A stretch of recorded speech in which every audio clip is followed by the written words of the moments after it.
Bonjour à tous, vous avez été plus de 50 000 à regarder mes vidéos sur la construction du mini PC en bois. J'ai eu plein de retours positifs, plein d'encouragements et j'ai aussi eu des questions assez récurrentes sur le sujet. Donc je me suis dit que ce serait intéressant de faire un petit format questions-réponses rapides pour apporter des éléments en fait, de réponse à tout ça. Alors on va passer directement à la première question. C'est le risque incendie. En fait, on a Spotter qui nous dit ça va brûler, mais cool le concept. Non, en fait, ça ne va pas brûler. Pourquoi? Parce que le bois, lui, commence à carboniser dans les 280 degrés. Et tout ordinateur, en fait, a une sécurité, c'est-à-dire que le processeur, s'il monte vers les 100 degrés, il éteint automatiquement le système. Donc de ce côté-là, il n'y a pas énormément de risques. D'ailleurs, si on y réfléchit un petit peu, un sauna, ça monte à 110 degrés. Et personne ne se pose la question si le sauna va brûler ou non.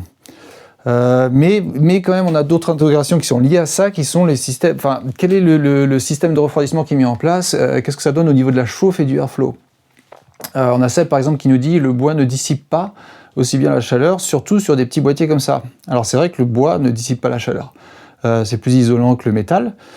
Mais il faut faire une distinction. Là, on dit que sur des petits boîtiers comme ça, en fait, la chaleur est moins bien dissipée. C'est pas vraiment exact, c'est-à-dire qu'il y a une grosse différence entre dissiper de la chaleur sur une tour et sur un mini PC. Le problème de la tour, c'est qu'on va avoir un gros volume d'air et en fait, il va falloir essayer d'avoir une circulation d'air qui serait le mieux optimisée possible, sachant qu'à l'intérieur, on a des cartes PHY qui gênent un petit peu cette circulation-là. C'est pas tout à fait la même chose, on est sur un mini PC avec un système de ventilation qui est complètement étudié. Alors pour information, en fait, je me base sur du B-Link, en fait, c'est un modèle B-Link CR8 et CR9 dont j'enlève le boîtier métal et je vais rajouter le boîtier bois. On est parmi ce qui se fait mieux en termes de refroidissement sur les B-Link et en fait pour rassurer tout le monde, j'ai fait des stress tests pour voir sur des durées de 1 heure quelle était la montée en température et on a des perfs qui sont équivalentes, voire légèrement meilleures que sur le boîtier métal. J'étais aussi étonné, mais on va gagner 1 ou 2 degrés, donc c'est pas énorme, sauf sur la rame là où on a une différence de 10 degrés en faveur du bois. Alors comment ça s'explique? Pas évident en fait à expliquer, mais j'ai deux hypothèses. La première, c'est qu'on a un tout petit peu plus d'espace à l'intérieur parce que le bois a ses contraintes, il faut des parois qui soient un peu plus épaisses pour la solidité de l'ensemble, ce qui peut favoriser un petit peu la réfrigération, ou en tout cas le refroidissement. Et le deuxième point, c'est aussi que sur le boîtier métal, en fait, on va avoir le métal qui va chauffer. Donc au début, ça sert de dissipateur, mais au bout d'un moment, le métal étant chaud, en fait, il va à son tour réchauffer l'air qui est à l'intérieur et on va se retrouver avec cette différence de température. Donc voilà, c'est juste des hypothèses, mais en tout cas, l'essentiel c'est de confirmer qu'il n'y a aucun problème au niveau de la chauffe, au niveau du mini PC. J'insiste bien parce qu'en fait, j'ai dû répondre à 50 questions sur le sujet, donc voilà, sur ce point-là, c'est clair.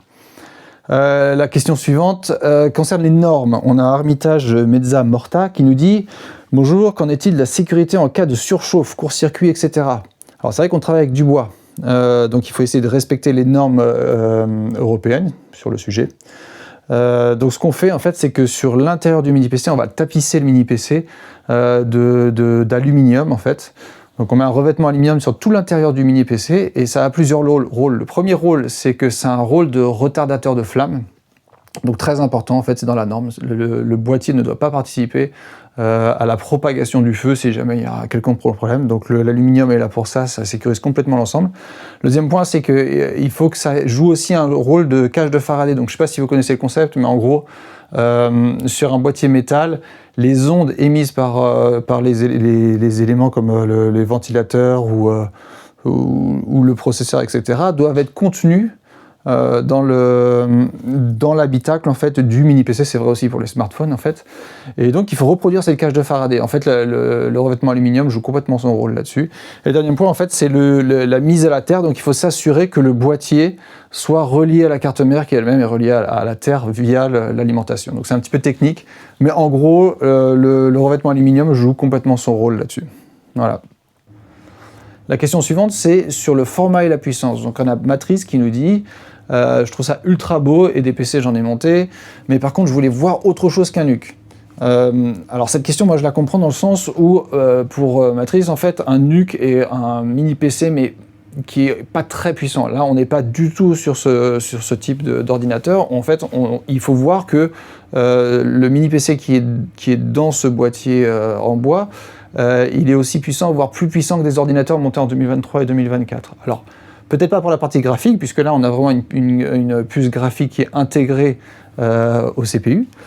Mais en tout cas, on peut faire énormément de choses. On peut même faire des jeux. On a, par exemple, là, je vois que sur League of Legends, on a entre 105 et 174 images par seconde. Dota 2, on est dans les mêmes normes, dans les mêmes ranges, entre 105 et 120. Donc on a un PC qui est vraiment multi-usage. On peut faire de la retouche photo, on peut faire du montage vidéo, on peut faire du logiciel 3D. C'est cet ordinateur que j'ai utilisé justement pour conceptualiser tout le mini PC en 3D. Et en fait, on peut l'utiliser à différentes choses. On peut l'utiliser comme ordinateur de bureau, on peut aussi l'utiliser en Media Center. C'est un ordinateur qui a 2 emplacements SSD, qui va jusqu'à 64 Go de RAM, qui est hyper silencieux et du coup très bien refroidi.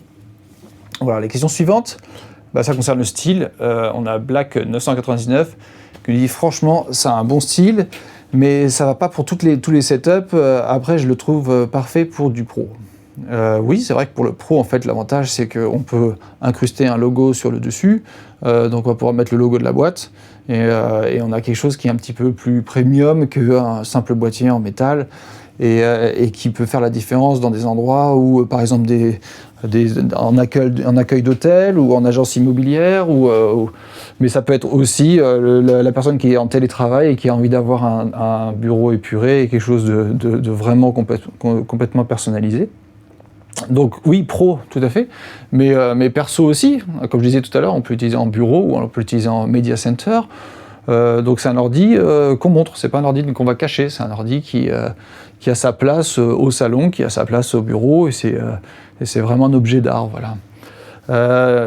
Et puis par rapport au style, effectivement, le style qu'on voit dans les vidéos, c'est un des styles. En fait, moi je propose 80 incrustations différentes. Donc il y a vraiment beaucoup de choix. Vous pouvez les voir sur le site Sixwood, sur la page produit, vous verrez qu'il y a toute la liste des incrustations qui sont consultables. Donc allez faire un tour, ça vaut le coup. Et on peut aussi faire du sur-mesure, si jamais on a vraiment envie d'avoir son logo ou son nom ou le nom de sa copine. Enfin bref, on peut vraiment choisir ce qu'on veut. Donc on a vraiment énormément de choix, et on a aussi le choix dans l'essence de bois. En fait, on a 4 styles différents qui sont basés sur le hêtre, qui est du bois clair, et sur du cypot, qui est du bois foncé. Et on peut faire un mélange des deux. On peut avoir les côtés en sombre ou clair, et inversement au niveau du plateau. Donc voilà, on a beaucoup de possibilités. Donc je vous encourage à aller voir sur le site, et puis j'aimerais bien avoir vos retours, et je pense que cette question-réponse va peut-être susciter de nouvelles questions, donc n'hésitez pas à aller dans les commentaires, dites-moi ce que vous en pensez, et puis n'hésitez pas à vous inscrire et à souscrire à la chaîne, et si jamais ça vous intéresse et vous voulez en savoir plus sur le sujet. Voilà, bonne journée à tous.